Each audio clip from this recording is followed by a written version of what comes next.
On April 11th, a highly publicized trial involving actors Johnny Depp, 58, and Amber Heard, 36, began in Fairfax, Virginia. The trial is anticipated to last through till the end of May and began due to Heard writing a damning article about her abuse that clearly indicated Depp as the aggressor. If you haven't already heard some crazy moments happening throughout the trial, no pun intended, buckle up because this case gets more insane as the story unfolds. First, why is Depp taking Amber Heard to trial? First things first, why is Depp taking Heard to trial? Well, Heard, an actress and model, authored an op-ed for the Washington Post in December 2018 titled, "I Came Out Against Sexual Abuse and Was Met with Backlash from Our Culture." In the piece, she stated that she had become a public figure representing domestic abuse. However, she did not name Depp directly as the perpetrator. Heard allegedly defamed Depp and his character in the op-ed, according to the Pirates of the Caribbean actor himself. His lawyer, Benjamin Chu, also said during opening comments that Heard's piece plainly refers to Depp and that Heard's false allegations had a major impact on Mr. Depp's family, along with his position and reputation within Hollywood. However, according to Benjamin Rotenborn, a lawyer for Heard, what she wrote is protected under the First Amendment. The story isn't about Johnny Depp, Rotenborn added, claiming that evidence at the trial will prove that Heard was subjected to physical, emotional, mental, and psychological abuse at the hands of Depp. The Pirates of the Caribbean actor must show that Heard fabricated fraudulent claims on purpose. Following the op-ed being released, Depp swiftly sued Heard for $50 million,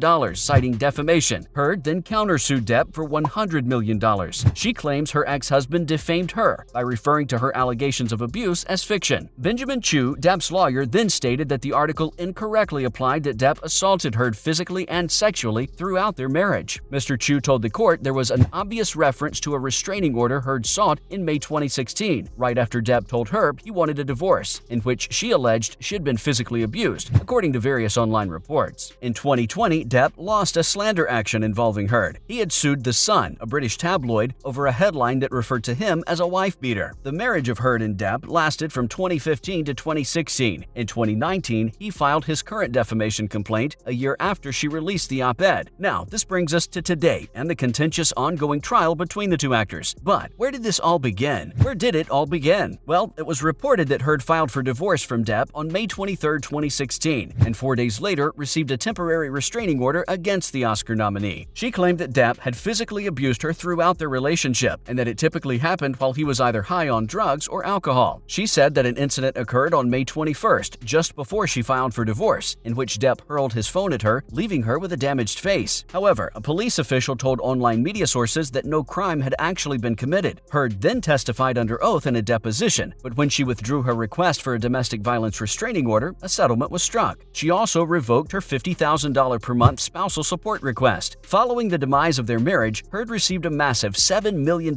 in settlements, which she claims half was donated to a charity. However, this was later revealed to be another lie from the actress. After their contentious split, phone recordings obtained by the Daily Mail were then leaked in January 2020, just a few months after Depp requested the $50 million defamation lawsuit against his ex-wife. Heard admitted to striking Depp in these tapes. She can be overheard saying, "I'm sorry I didn't slap you across the face, but I was hitting you. You haven't been punched, babe." Following the release of this recording, there was a lot of back and forth between the two, making different horrible claims about their abusive relationship and some of the crazy things that went down behind closed doors. Let's get into the trial that began on April the 11th, 2022 that will seriously blow your mind and highlight some of the most shocking moments that have happened so far. Now, biggest moments from the 2022 defamation trial. Johnny Depp and Amber Heard's divorce has to be one of the most acrimonious celebrity splits ever. The couple began dating in 2012 after meeting while filming the movie The Rum Diaries in 2009. They married in 2015, but only 15 months later, the actress filed for divorce. Following that, there was a very public he said, she said with a lot of twists and turns. There were tabloid images, leaked audio recordings, and reports of serious injuries. Heard requesting a restraining order, alleging physical assault. Depp refuted this, accusing his ex-wife of being the perpetrator, not the victim. Heard then submitted the controversial op-ed for the Washington Post in 2018, in which she discussed her experiences as a victim of abuse. Despite the fact that she didn't mention Depp specifically in the article, the message was clear, and everyone knew exactly who she was referring to. Depp then retaliated by filing a $50 million defamation lawsuit against Heard, who countersued him for $100 million. The trial in Virginia has finally begun, some 4 years later, and it's being shown on television, so everyone can see every gory detail. Here are some of the biggest revelations from the 2022 defamation trial that will completely shock you. First up, details surrounding Depp's childhood were highlighted. The actor went into great detail about his father's methods of discipline, which included belt whippings. Christy Dombrowski, Depp's sister and business partner, was brought as a witness to confirm that both of their parents were abusive, with their mother frequently referring to them as cockeye and bucktooth. Depp blamed his drug problems on his upbringing, telling the jury that he began using his mother's nerve pills when he was just 11 years old. Depp claimed that by the age of 15, he had tried all the narcotics I'm aware of. Additionally, Dr. Laurel Anderson, a couples counselor for Depp and Heard, said that Heard's father assaulted her throughout her childhood as well. The next big point of debate is the claims of sexual assault against Heard. Heard's attorneys revealed for the first time since she came forward with her allegations of domestic violence that Depp also sexually abused her. During the first day of the trial at opening statements, Brett Hoft informed the jury he has jammed her up against the bar, he has hurled bottles at her, he has dragged her across the floor on the broken bottles, he has punched her, he has kicked her. She also went on to claim that Depp told Heard he was going to kill her and that he hates her. Probably most disturbingly though, Heard's attorney claimed that he penetrated her with a liquor bottle. Now, whether this is true or not is hard to say, as many of these claims against each other have been proven to be false or largely exaggerated. Next, mutual abuse. The star's former couples therapist claimed the couple participated in mutual abuse. Between October and December 2015, Dr. Laurel Anderson stated she saw the couple for multiple therapy sessions. After only 15 months of marriage, Amber filed for divorce in May 2016. Dr. Anderson recalled a tense situation, claiming that both parties had threatened to leave their appointments. She confirmed Amber's allegations of physical assault by her husband when he wasn't present, but also claimed Amber provoked violent exchanges in an attempt to prevent Johnny from leaving their toxic relationship. Next, pooping in the bed. When Johnny described finding feces on his bed days after an argument with Amber, it was one of the most disturbing moments of the entire trial. He stated that he intended to visit his wife's penthouse while she was out of town to retrieve items that were essential to him, but his security guy claimed it wasn't the right time. He claimed he was shown a photo of our bed with human poo matter on my side of the bed, so I understood why it wasn't a good time to go down there. Johnny stated that his initial reaction was to laugh. I could only laugh because it was so bizarre and grotesque, he added, and we couldn't agree more. This has to be one of the most disgusting revelations from the entire trial so far. Now, Depp's severed finger. Another big topic of debate in the ongoing trial was Depp's severed finger. The actor testified about a confrontation he claimed he had with Heard while the two were living together in Australia. Depp claimed his fingertip was sliced by glass from a bottle thrown at him by Heard. Around the same time, Depp suited up as Captain Jack Sparrow from Pirates of the Caribbean to visit a children's hospital in Australia. When one of the kids inquired about his missing fingertip, he said in character, "I was hungry and ate it." Depp admitted to the court that he misled the medics about how the incident really occurred and never really came forward about the details behind the incident until the trial. Amber Heard diagnosed with 2 personality disorders. Finally, Shannon Curry, a specialist in intimate partner violence and a witness for Johnny's team, stated that her evaluation of Amber found 2 psychiatric diagnoses: borderline personality disorder and histrionic personality disorder. She claimed the actress constantly went between princess and victim in a reactive and overly dramatic performance. Shannon predicted that anyone trying to end a relationship with such a personality would go from idolized to dumpster. That's all for today. Thanks for watching.